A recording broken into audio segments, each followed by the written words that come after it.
waxaa qadka si toos ah ugu jira gudoomiyaha isboortiga galmudug maxamed maxamuud oo ku magac dheer maxamed yare. Gudoomiye kusoo dhow Hanfada Production. aad baan u dhaway Cabdiqafaar adiga iyo Hanfada Production waan ku mahadcelinahay saaxiib. aad baad u mahadsantahay gudoomiye. 5 bisha Agoosto waxaad qabateen koob aad ugu magac darteen Gaalkacyo Peace Cup waxaana u dhigteen 6 koox. maalinta beri oo ay taariikhdu ku beegan tahay 23 September oo Arbaca ah waxa idin qorsheysan finaalaha koobkaas. sidee ugu diyaar garowdeen koobkaas finaalihiis?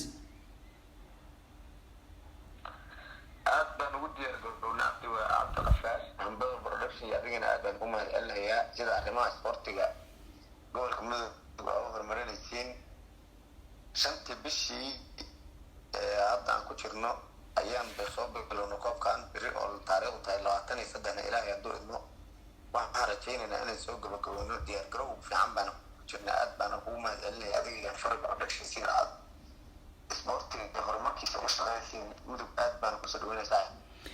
adiga ayaa mudan gudoomiye. koobka intuu socday wax caqabad ah oo aad kala kulanteen miyuu jiraan? wax caqabad ah oo koobkan kala kulmay ma jiro waxaan aad u mahadcelinayaa naadiyaashii koobkan kasoo qayb galay mas-uuliyiintii hogaaminaysay markay noqoto gudoomiyaasha iyo tababarayaasha oo koobkan si habsami leh nagula soo waday shaqooyinka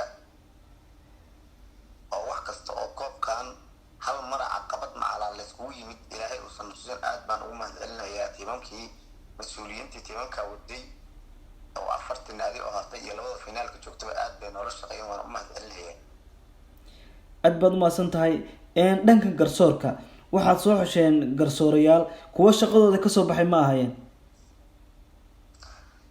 aad baan garsoorayaasha u ammaanayaa kulamadii 8 kulan oo horey aan usoo qabanay waxay ahaayeen garsoorayaal heer caalamiya ragga garsoorayaasha noocan nimanba 13 sano ilaa dhowr iyo 10 sano garsoorayaasha meesha hadda waa 7 garsoore 3 nin oo kamida waa garsoorayaal heer caalamiya ragna waa ragga dhalinyarada badan laakiin wixii dhammaan waxay iskugu fooqsadeen kulligood waxay noqdeen rag heer sare aad baan ugu mahadcelinayaa garsoorayaasha shaqada wacan ay qabteen abaalmarinna waan guddoonsiin doonaa insha Allah tacaala koobka markaan dhammaan garsoorayaasha qaasa. aad baad u mahadsantahay. maadaama garoonka soo buuxu dhaafinayeen taageero aad u fara badan sida dhanka amniga waxa liseen bal nooga war. aad baan Cabdiqafaar adiga iyo Hanfada Production arrintaas uga mahadcelinayaa run ahaantii amniga waxa aad iyo aad shacabka oo aad u deganaa oo xiisaha koobkan ayaguna qayb ka qaatay oo deganaan muujiyay taliska ciidanka booliska Galmudug oo gacan libaax lana siiyay oo ciidanka 10 askari garoonka noo joogeen walow ciidanku aysan la kulmin wax caqabada oo noo yimid balaare oo shacabka ilaahay qaadira uu ka dhigay shacab akhlaaq leh oo daawada ciyaarta oo wax rabsho aan gelin anka laba qof aysan garoonka dheer isku dagaalin intii koobkan soo wadnay ilaahayna waxaan ka rajaynaynaa birarka inuu sidii horey koobka noogu soo dhamaado laakiin taliska booliska oo taliyaha saldhigga Gaalkacyo aad baan ugu mahadcelinayaa iyo taliyaha qaybtaba oo arrintaas qayb libaax lagala qaato maalin walbana ciidan iyo hal gaar ay soo dirayay baan ugu mahadcelinayaa shaqada ay la qabteen aad baan ugu mahadsanyahay. gudoomiye garoonka waxaa lagu soo galayay dhaqaalo bulshada sidee usoo dhaweeyeen arrinkaas?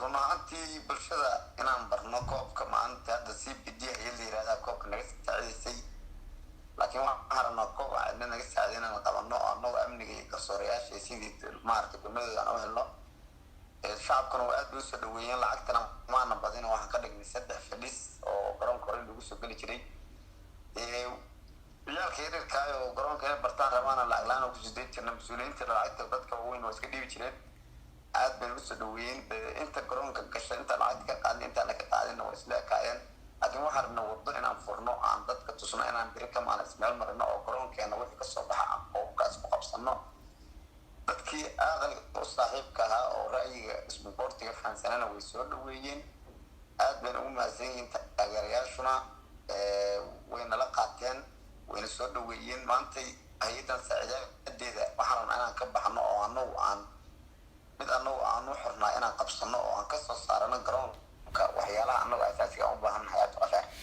aad baad umahadsan tahay dhanka puntland ayadana waxaa ka socda koob wax wada shaqeyn ah oo idinka dhexeysa dhanka puntland miyay jirtaa?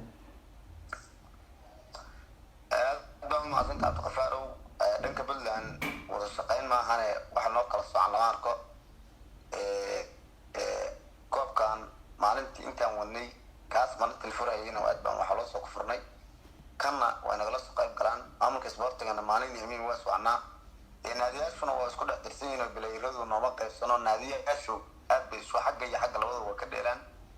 caaway gudoomiye wada hadlay beri ilaahay hadduu idmo koobka inuu nala soo xiran ku ballansannahay. annaguna koobka xagga inta kale aan dhammayna, anaguna intaad koobka xirnaa oo finaalka la joogay koobka xaggaan wax ka daadiinayay, ayaguna sidoo kale noola daadiyeen. aadna waxaan ugu mahadcelinayaa maamulka isboortiga labada dhinac sanadkan sida horumarka aan ku tillaabsanay. run ahaantii ilaa 98 maamulka isboortiga gobolka mudug uu shaqayn jiray, laakiin waxyaalo badan oo dhibaato badan baa kasoo baxsay. laakiin maahan maanta sidii hore oo kale, maanta dadkii wadanka amnigii wada fahmay, isboortiga horumar ku tillaabsaday. marka maamulka hadda waxaan rabnaa maamul wadaaga oo inaan dhisno oo gobolka oo dhana oo isbahana oo horyaal caadi ah oo aad bay wada shaqayntu marka waxay maraysaa heerka ugu sarreeyay. aad baan ugu sarreynaysaa. adiga ayaa mudan madaxda galmudug cida casuumada u sameyseen oo koobkan kasoo qaybgalay miyay jiraan?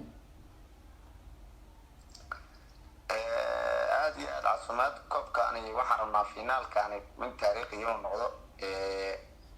maamulka isboortiga puntland dhammaantood waa noo balansan yihiin. ilaahay hadduu idmo inay noo yimaadaan. gudoomiyaha degmada gaalkacyo galmudug xirsi yuusuf wareer, agaasimaha dhalinyarada cayaaraha agaasimaha cayaaraha puntland gabar ah oo joogto xalay inaan la kulmaan rabay, laakiin waa si kalaan iskula damfay inaan raadinaan rabnaa. iyadana way joogtaa inaan kasoo qayb gelino. dhammaan waxaan rabnaa mas-uuliyiinta gobolka joogta puntland iyo galmudug wixii isboortiga danaynaya oo dhan inaan beri kasoo qayb gelino.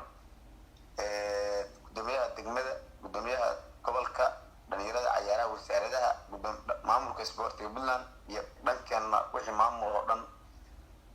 marka waxaan rabnaa kulanka xagga lasoo xiraayana sidaas oo kale uga wada qayb gelaynaa. kana waa isla soo xiraynaa saaxiib. maxaa idin qorshaysan koobkan hadduu idin dhamaado? haddii lahaydmo waxaa noo qorshaysan inaan isboortigan horumarkiisa aada uga shaqeyno. aan rabnaa anagu hadda iskoolada oo kale koob loo qaban jiray waqtigiisii waa joognaa.